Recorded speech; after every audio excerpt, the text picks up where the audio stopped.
Throughout the 1920s, Bill Gollings continued to work with Sheridan Schools to get his artwork displayed.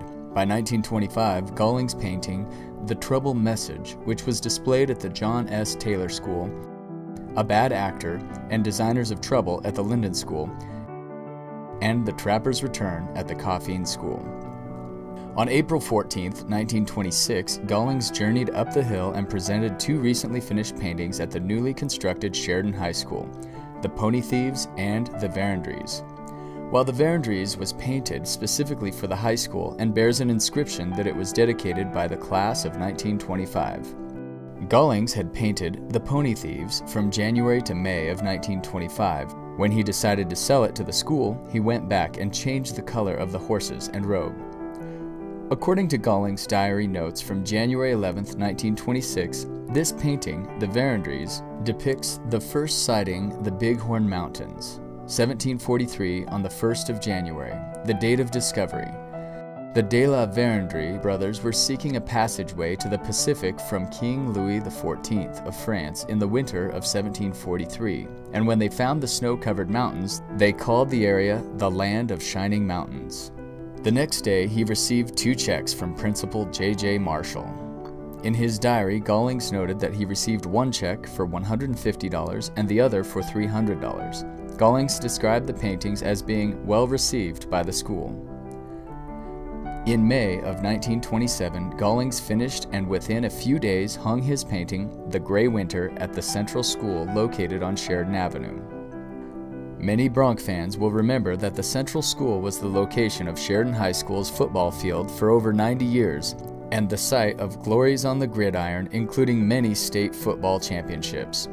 The Central School lot is still visible today along Sheridan Avenue, but the building constructed in 1920, like the Linden, Coffeen, and Sheridan High School buildings, has since been torn down.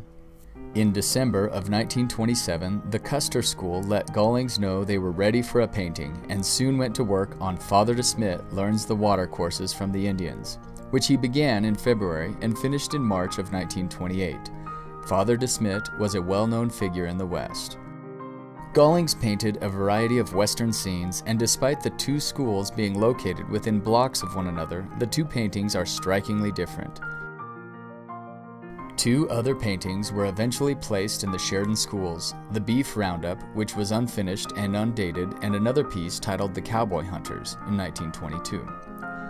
The Beef Roundup is an example of a scene that Gollings would have been familiar with while working with the Spear Cattle Company. In the early 1970s, Sheridan's Fulmer Public Library replaced the old Carnegie Library. At the same time, the school district leadership realized the increasing value of the 10 Gollings pieces they owned and decided to loan all the paintings to the library for safe display. For decades, Sheridan's Fulmer Public Library housed the largest collection of the works of Bill Gollings available for public viewing. In March of 2015, Sheridan School District No. 2 sold their collection of 10 paintings to the Whitney Foundation for $2,375,500. In addition to its purchase of Gollings' works owned by the Sheridan County School District No. 2, the Whitney Foundation purchased two paintings owned by Sheridan College. A 1923 Gollings painting titled Holding a Wild Herd hung in the dental hygiene department, and a painting titled Beef Herd in Winter was painted in 1914, which hung in Couey Library at Sheridan College.